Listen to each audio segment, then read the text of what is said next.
Room now. Kurt Mossert, could I bother you for 1 minute? 1 minute.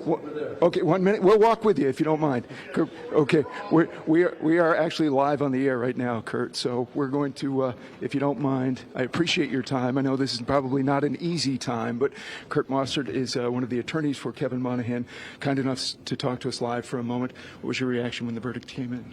Well, whenever there's a fast verdict like that, it's usually not good for the defense. So when we got the note, that's Court Exhibit 12, saying they had a verdict, Art and I knew that it wasn't going to be a good result for Kevin Monahan.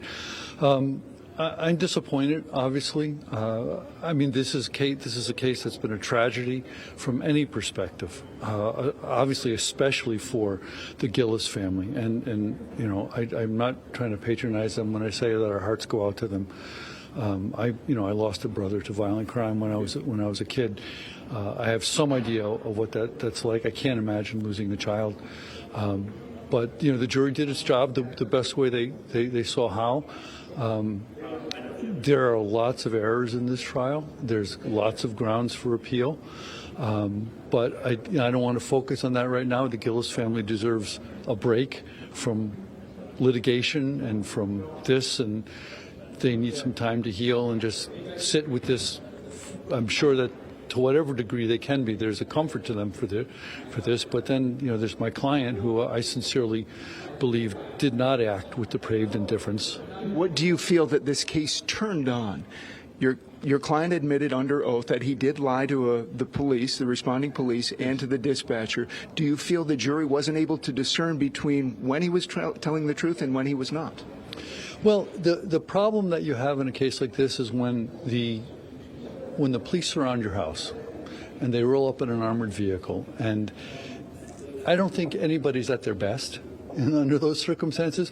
And so Mr. Monahan said some things that he admitted on the stand weren't true, and I'm sure that came back to haunt him in the people's closing argument. But the real issue here is the firearm.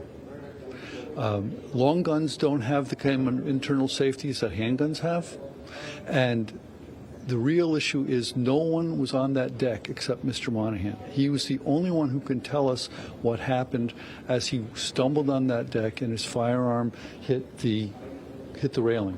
And he told us, and his testimony was corroborated by the state police lab technician, and that's what your co-counsel Arthur Frost is kind enough to join us for a moment.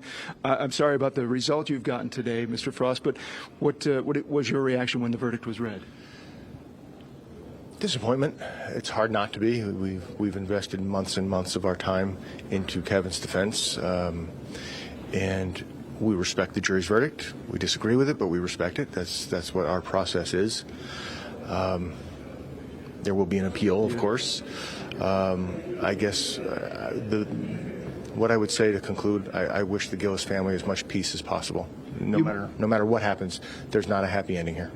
Your co-counsel was saying that as well, that we can't imagine the grief that they've endured, and this provides some sort of punctuation to that grief. Perhaps it's some sort of relief. Is that your hope as well? My hope is they get some relief. I don't know if they ever will. It's a devastating loss, no matter how it happens, no matter what the verdict was. It's a devastating loss. In a lot of ways, there's no way to recover from it. You and your co-counsel have called for a mistrial on numerous occasions here. As you stand here today, what do you see as the #1 chief reason for appeal? I'm going to leave that to the appellate attorneys. But there most definitely will be an appeal. Without question. All right. Arthur Frost, Kurt Mossert, is there anything either of you would like to add related to this verdict? No, thank you. Kurt? Thank you. And thank you for your coverage and your concern.